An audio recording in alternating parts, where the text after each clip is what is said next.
Hold up. Why do they doubt the kid? I'm about to prove them all wrong again. I got a low tolerance, cause they don't even know what the problem is. It's me. You waiting on the boy to fail, then hold your breath and face your death. Cause you play a roulette with each step. I progress, no less. Go ahead and place your bets. Cause we know where we at, we know we top tier. Cause all the hate that you bring, we know it stops here. I'm taking off like a rocketeer and stopping here. It's strange how they cannot see the future, but see profit here. Wait up, we gon' always win. Promise that that's not a promise, yeah, that is a threat. You know that I promise to bring the team commas. When the whole team win, that's when you flex. Win, and I'ma do it again. Watch me win, then watch me do it again. Tell them I can't take no loss. My team hold no L's, no. Aiming for the top, can't make it by myself. I ain't taking no loss. I ain't taking no loss. Look, come on. Good morning, 332nd Aviators of Dallas. For those that don't know me, I'm Leon Butler, your safety officer. It's always a pleasure to share aviation topics with you every time we get a chance to meet. Let me apologize for not being with you live today. I had a pop-up event to do with my church, so I thought it'd be a good idea to record this presentation in my new podcast studio called Wings and Rotors. For those that don't know, I have a drone company called Butler Drone Solutions, and we've recently reoriented the company to serve local and statewide law enforcement agencies. We do this mainly by teaching our Part 107 test prep course so that our students can pass the FAA knowledge test for drones. We have noticed a gap in training in our law enforcement community here in Texas, and we're working hard to fill it. Now, that leads me to our topic for today. For years, the FAA has noticed the massive growth in the number of small drones flying in the national airspace system. Because of this exponential growth, our roles as traditional pilots and also uncrewed aircraft operators are intersecting faster than the regulations can keep up. To illustrate exactly how critical this is, we're going to dive straight into a high visibility collision event from just a few weeks ago. We're going to talk about JetBlue Flight 948, which occurred on June 29th, 2026. This incident puts a massive spotlight on the exact training gaps, altitude rules, and structural hazards we preach about every single day at Butler Drone Solutions, and also within our BPA safety meetings. Let's break down how a routine commercial arrival turned into a federal drone strike investigation. Now, as always, our mission is professional development, so I invite you to read our disclaimer statement.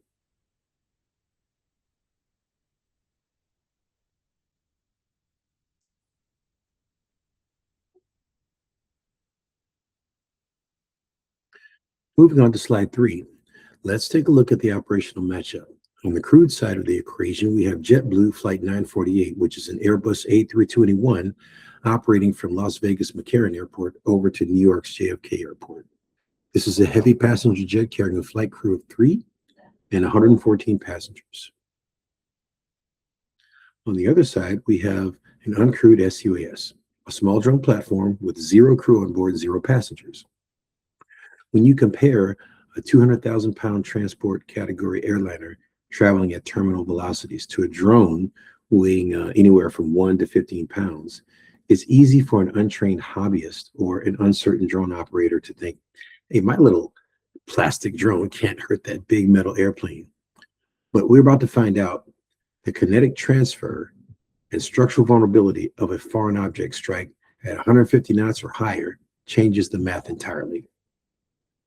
Let's take a look at the next slide. This slide gives us the actual radar tracking data in a sectional environment where this encounter occurred. Look at the flight track. I want you to take a look at the bottom left-hand corner. You may not be able to see the detail, but the aircrew reported the collision at 3,000 feet. And so therefore, that means the collision happened right at the bottom left. And if we go back, we can see the radar track that 3,000 feet happened where the aircraft turned from about a radar downwind to a radar base.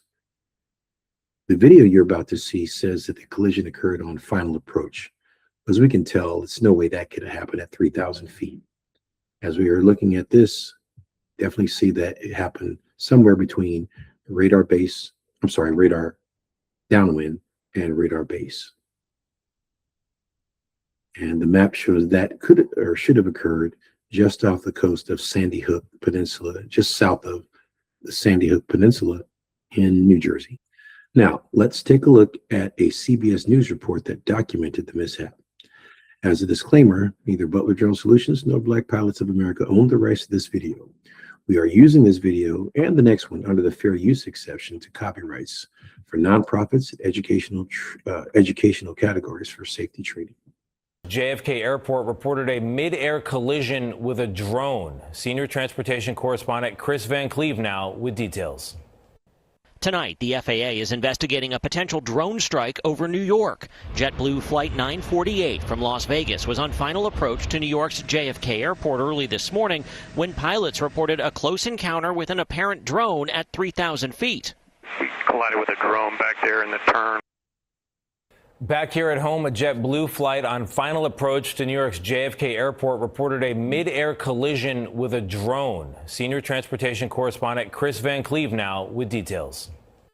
Tonight, the FAA is investigating a potential drone strike over New York. JetBlue Flight 948 from Las Vegas was on final approach to New York's JFK Airport early this morning when pilots reported a close encounter with an apparent drone at 3,000 feet. We collided with a drone back there in the turn. You said you collided? Yep, it hit us right above the cockpit. The Airbus A321 landed without incident. JetBlue says a post-flight inspection found no signs of damage or any indication of a collision. The FAA is also investigating another drone incident at nearby Newark Airport Friday. A United Airlines 737 reported it was nearly hit by a drone while descending with 111 on board. And we almost hit a drone right there at Gimme, United 1513, about 100 feet below us. United 1513, did you get a look at it? Yeah, it was like a circular shape, and that was about it. It looked like it was about 3 feet wide.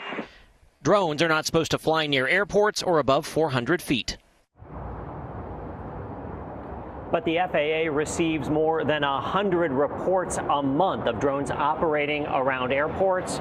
Tony, that's more than 3 every day. All right, Chris, thank you very much. Okay, now that we've taken a look at the video, let's take a look at our mishap slide.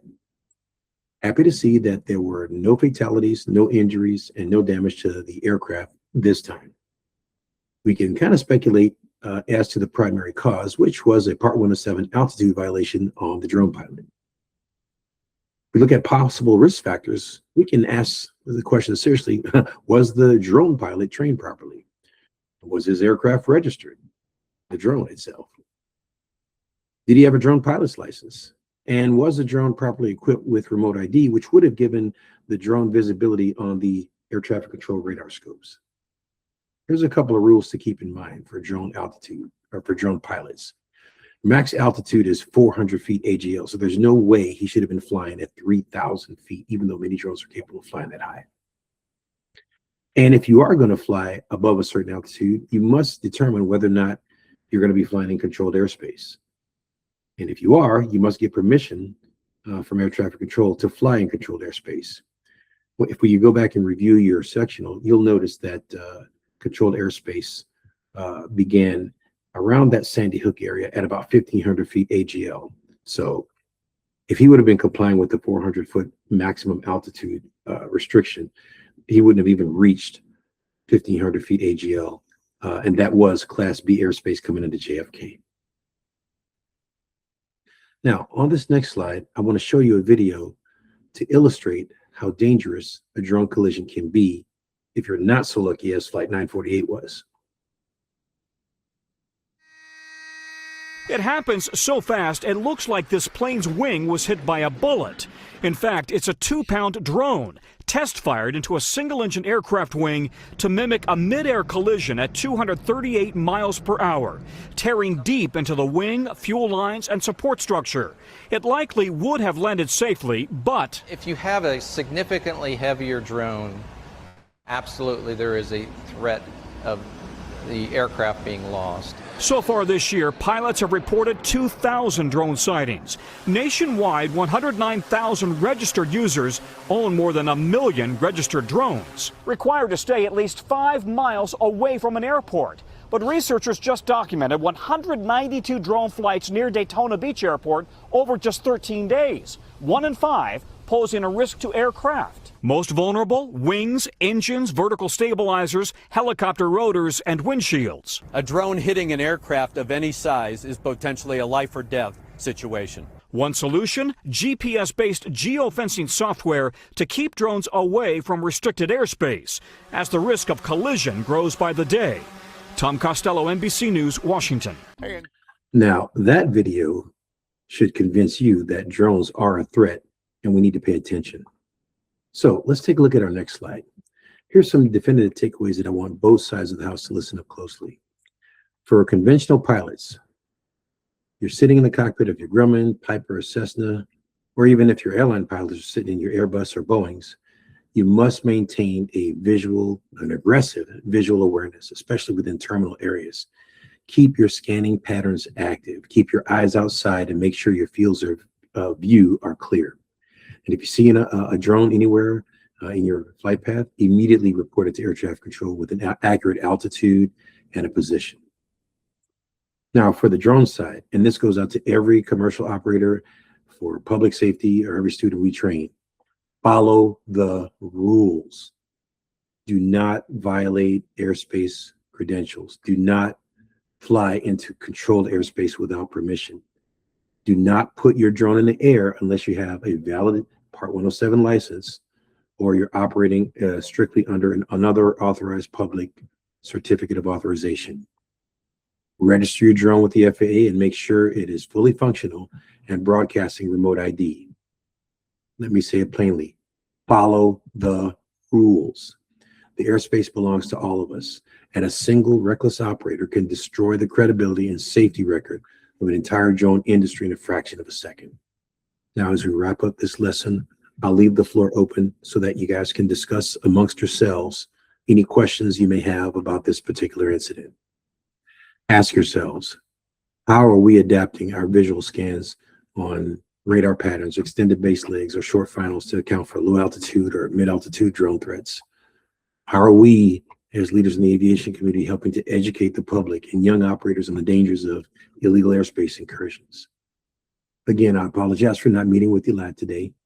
I knew we couldn't let a month go by, though, without hitting our safety milestones.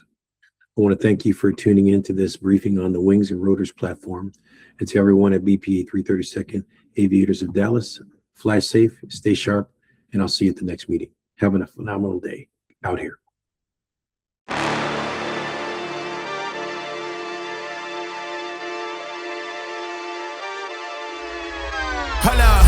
Why do they doubt the kid? I'm about to prove them all wrong again. I got a low tolerance, cause they don't even know what the problem is. It's me. You waiting on the boy to fail, then hold your breath and face your death. Cause you play a roulette with each step I progress, no less. Go ahead and place your bets, cause we know where we at, we know we top tier. Cause all the hate that you bring, we know it stops here. I'm taking off like a rocketeer, ain't stopping here. It's strange how they cannot see the future but see profit here. Wait up, we gon' always win. Promise that that's not a promise, yeah, that is a threat. You know that I promise to bring the team commas. When the whole team win, that's when you flex. Win, and I'ma do it again. Watch me win, then watch me do it again. Tell them I can't take no loss. My team hold no L's, no. Aiming for the top, can't make it by myself. I ain't taking no loss. I ain't taking no loss. Look, I'ma always win. I ain't taking no loss. Look, I'ma always win. We already know that we the coldest. Watch me heat it up, let me focus. I'm going toe to toe with foes. I know they notice. I kick in doors, they only hope for closing. Why? Cause they know I go again and go again. And when they get it dry, I'm the one that can make it flow again. Talk to me nice, my team they ready to go again. Running into us, we'll gladly send you home again. Yo, we don't talk, better know the grind gon' match my walk. I'm a cheat code, I don't take no loss. Making no sense, run up the scope. Cause all I do is win, and I'ma do it again. Watch me win, then watch me do it again. Tell them I can't take no loss. My team hold no L's, no. Aiming for the top, can't make it by myself. I ain't taking no loss. I ain't taking no loss.